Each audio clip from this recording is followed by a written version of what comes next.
Now, you have to have a purpose, you have to have a plan, and you have to start putting that plan into action. It's not too important that your plan be sound, because if you find that you've adopted a plan that's not sound, that's not working, you can always change. You can modify your plan. But it is very important that you be definite about what it is you're going after, what your purpose is. That must be very definite.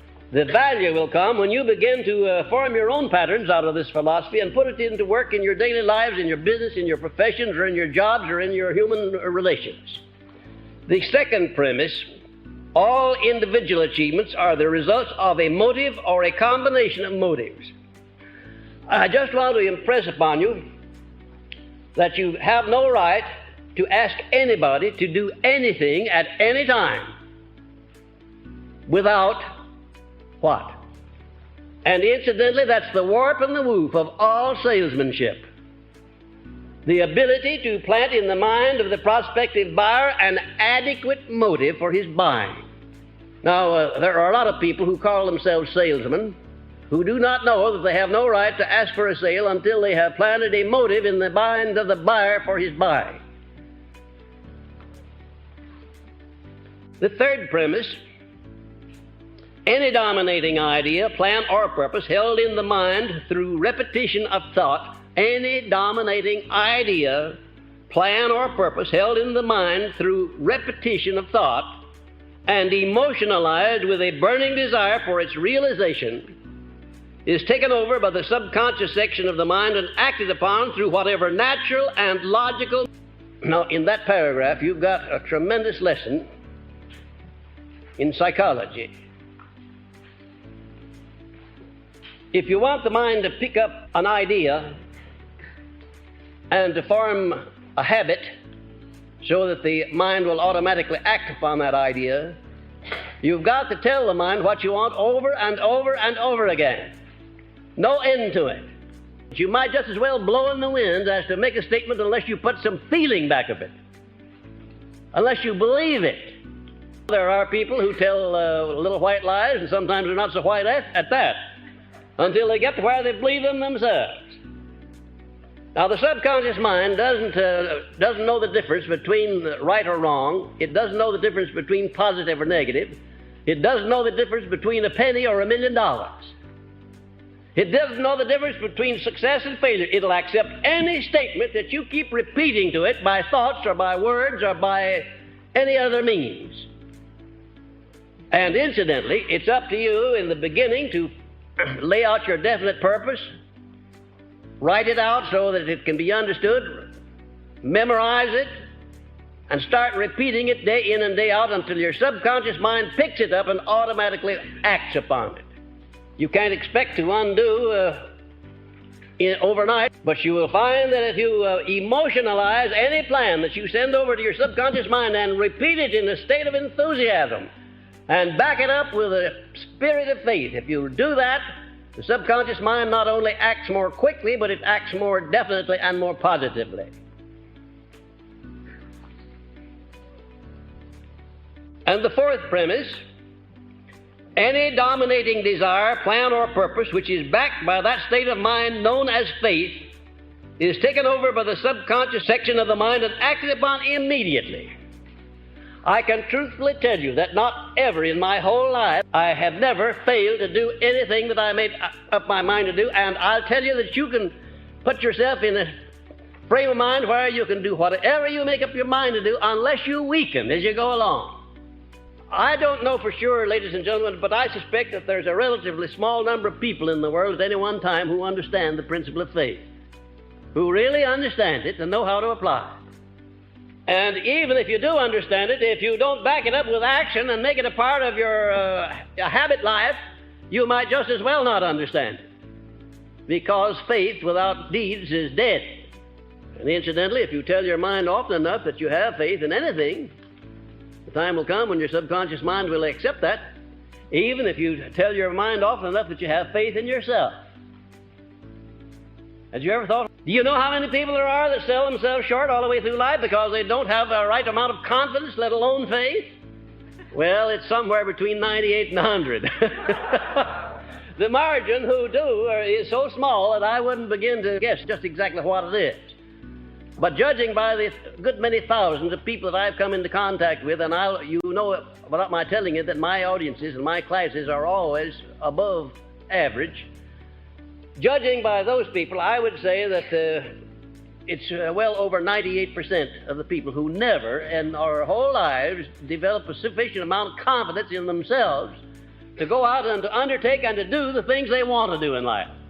The mind is not different from any other part of the body. If you don't use it, if you don't rely upon it, it atrophies and withers away and finally gets to where anybody can push you around.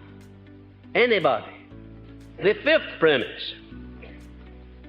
The power of thought is the only thing over which any human being has complete, unquestionable means of control, a fact so astounding that it connotes a close relationship between the mind of man and infinite intelligence. Now, there are only 5 known things in the whole universe. There's time and there's space. There's energy and there's matter.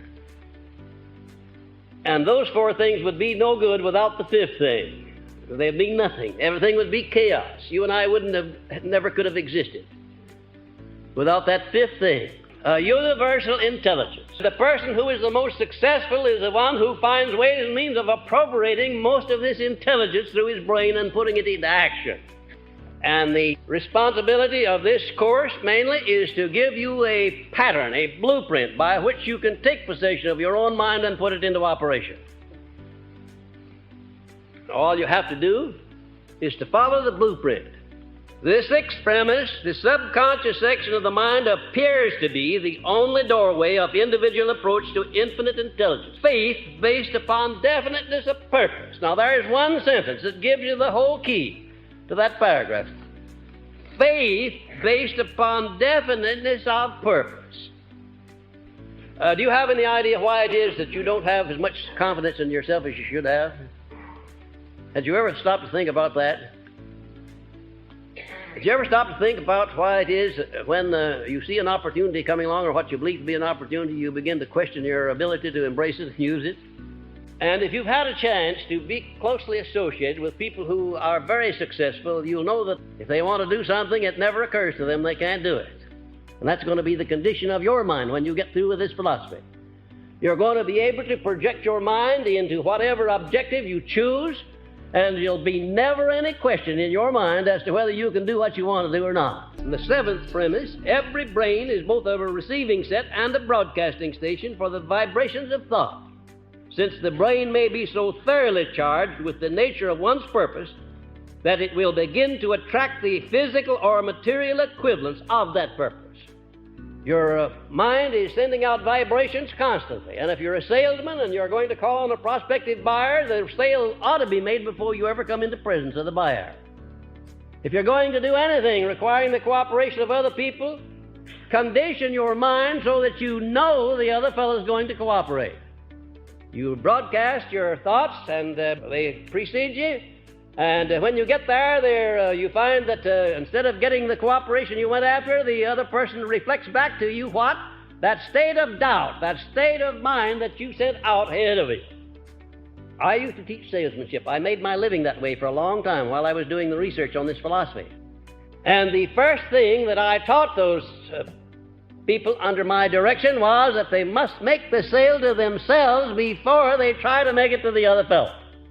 Every brain a broadcasting station and a receiving set. And you can attune that brain so that it'll attract only the positive vibrations released by other people. By habit, you can train your own mind to pick up out of that myriad of vibrations that are floating out there constantly. Train your mind to pick up only the things that are related to what you want most in life. So, by repetition, by thought, by action, until finally the brain will not pick up anything not related to that definiteness of purpose. You can educate your brain so that it will absolutely refuse to pick up any vibrations except those related to what you want. And ladies and gentlemen, when you get your brain under control like that, you will be on the path, really and truly on the beam. And first of all, definiteness of purpose automatically develops self-reliance.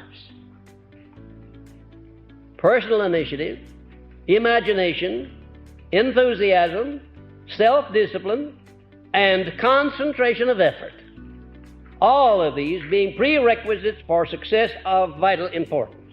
That is to say, knowing what you want, having a plan for getting it, having your mind occupied mostly with the carrying out of that plan. When you find out that your plan is not right, immediately discard it and get another one. And keep on until you find one that will work. And in the process of doing this, just remember one thing, that maybe somewhere along the line that infinite intelligence, being gifted with a great deal of wisdom, might have a plan for you better than the one you had yourself. Have an open mind. And you may get that guidance. And what can you do to be sure that you will get it? You can believe that you'll get it. And it's not going to hurt if you say out loud orally that you believe it. There's no explaining the indifference of mankind toward himself. Even after you know what the law is, you know what the score is, and you fool around until the last limit before you do anything about it. If you want to have results from prayer, you condition your mind so that your life is a prayer, day in and day out, every minute of your life. Tune in on infinite intelligence and to have the things that you need in this world. With this human mind, you've got to condition the mind as you go along from day to day so that when any emergency arises, you'll be right there ready to deal with it. If you would sit down and put an hour-by-hour account of the actual work that you put in each day for 1 week, and then an hour-by-hour account of the time that you waste that you could devote to anything you want to, if you wanted to, badly enough, you're going to get one of the shocks of your life. We all see opportunities almost every day of our lives which, if we embraced them and acted upon them, could benefit us. We just don't have the will, the alertness, the determination to embrace opportunities when they come along. But if you condition your mind with this philosophy, you'll not only embrace opportunities, but you'll do something better. Don't procrastinate, don't stand still, attack. And definiteness of purpose inspires confidence in one's integrity and character, and it attracts the favorable attention of other people. Have you ever thought about that? The greatest of all its benefits, that is, definiteness of purpose, it opens the way for the full exercise of that state of mind known as faith, by making the mind positive and freeing the mind from the limitations of fear and doubt and discouragement and indecision and procrastination. Can you imagine a negative frame of mind and a positive frame of mind occupying the same space at the same time? Could you imagine that? And did you know that the slightest bit of a negative mental attitude is sufficient to destroy the power of prayer? Did you know that 98% of the people who never get anywhere in life that we were talking about a while ago are no-can-do people? Any circumstance that you place before them, or that is placed before them, or that overtakes them, immediately they fasten their attention upon the no-can-do part, the negative part. Give me a good definition. What makes a great man or a great woman? Do you have any idea what greatness is? Greatness is the ability to recognize the power of your own mind, to embrace it and use it. That's what makes greatness. Every man and every woman can become truly great by the simple process of recognizing his or her own mind, embracing it, and using it. Now, here are instructions for applying the principle of a definite major purpose. And these instructions are to be carried out to the letter. First, write out a clear statement of your major purpose, sign it, commit it to memory, and repeat it orally at least once a day in the form of a prayer or an affirmation if you choose. You must write it out. You must go through the physical act of translating a thought onto paper, and then you must memorize it, and then you must start talking to your subconscious mind about it. And give that subconscious mind a pretty good idea of what it is you want. 98 out of every 100 people, taking cross-section of humanity in general, do not know what they want in life and consequently never get it. They take whatever life hands them. Now, in addition to your definite and major purpose, you can have minor purposes, as many as you want, provided they lead you in the direction of your major purpose. Find out what it is you want. And incidentally, it's all right to be modest like I am. when you go to asking for what you want. But don't be too modest. Second, write out a clear, definite outline of the plan or plans by which you intend to achieve the object of your purpose, and state the maximum of time within which you intend to attain it. And describe it in detail precisely what you intend to give in return for the realization of the object of your purpose. Make your plan flexible enough to permit changes any time you are inspired to do so, remembering that infinite intelligence may present you with a better plan than yours, and oftentimes will if you are definite about what you want. It's your subconscious mind trying to get an idea over to you, and oftentimes you are too indifferent to even let the subconscious mind talk to you for a few moments. Have great respect for these hunches that come to you, because there's something outside of yourself trying to communicate with you, undoubtedly. I have a great respect for these hunches that come to me, and they come to me constantly.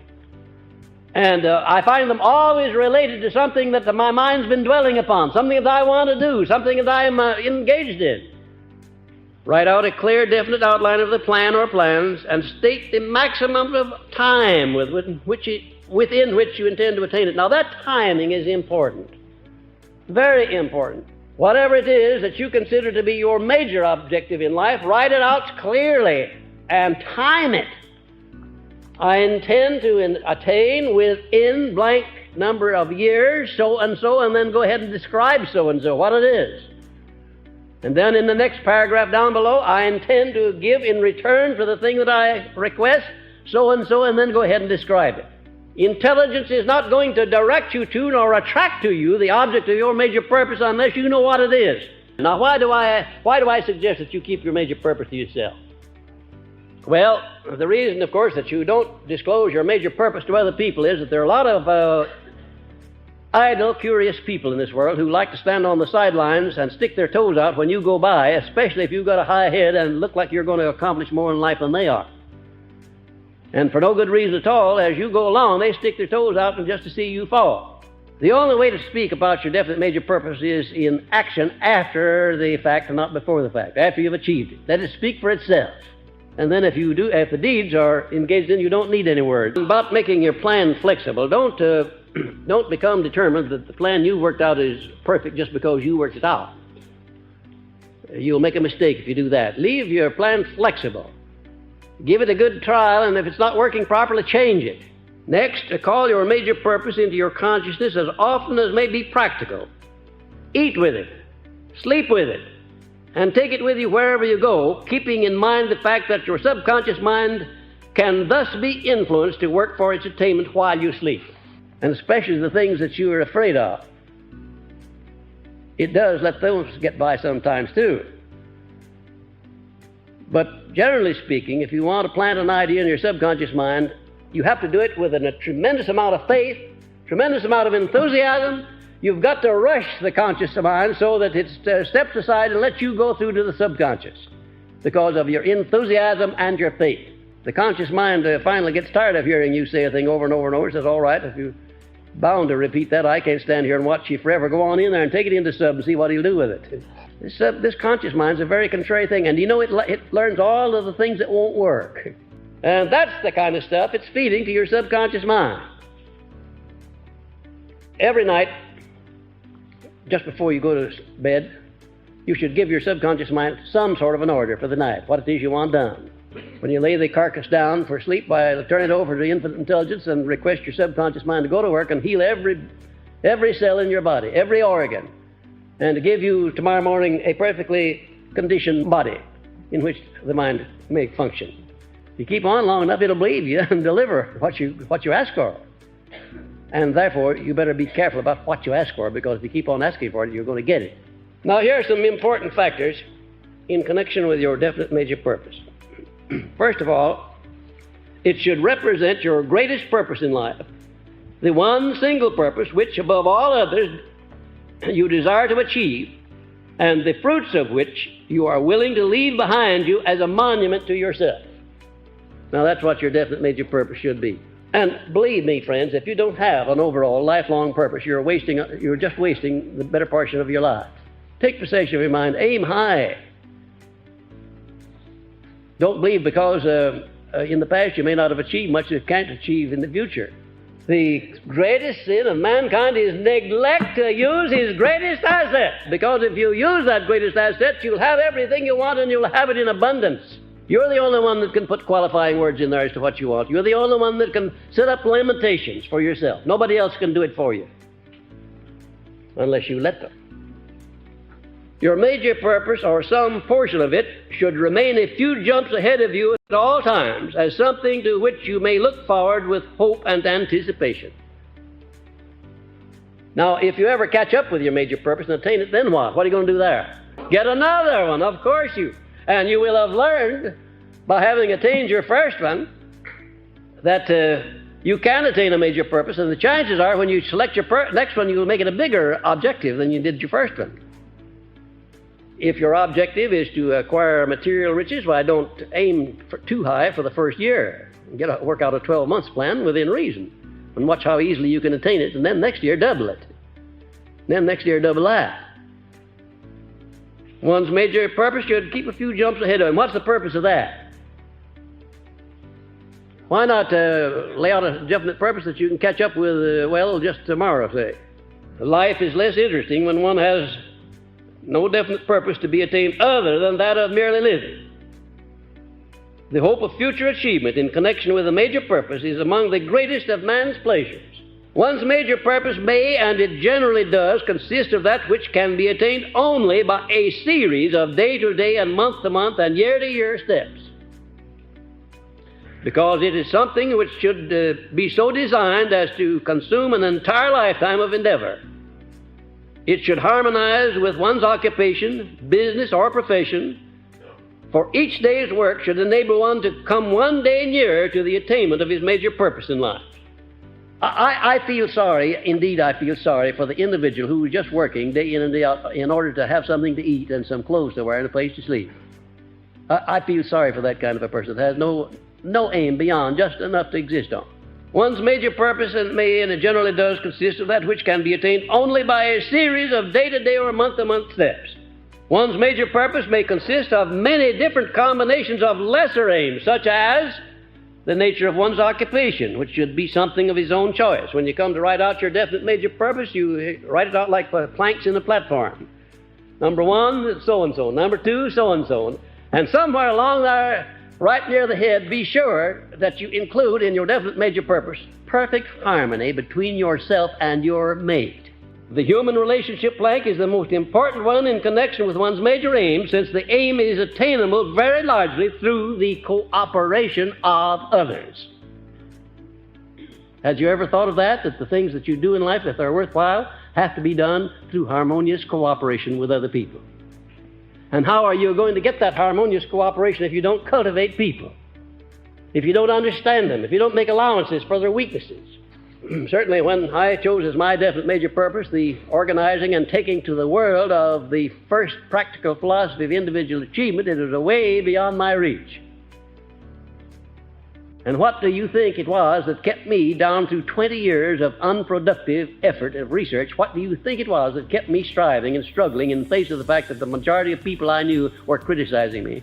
I had to have an abundance of faith, and I had to keep that faith alive by moving always. There were times when it looked as if what my friends and relatives were saying about me was absolutely true. And in a sense it was, that I was wasting my time. From their viewpoint and their measuring stick and their standards, I was wasting 20 years of my time. But from the viewpoint of the millions of people who have benefited and will benefit by my work during those 20 years, I was not wasting my time. You can't fail unless you think you can. If you think you can fail, then you can. Our greatest demonstration of the universal application of the principle of definiteness of purpose may be seen by observing how nature applies it as follows. They don't temporize. They don't subside. You can't go around them. You can't avoid them.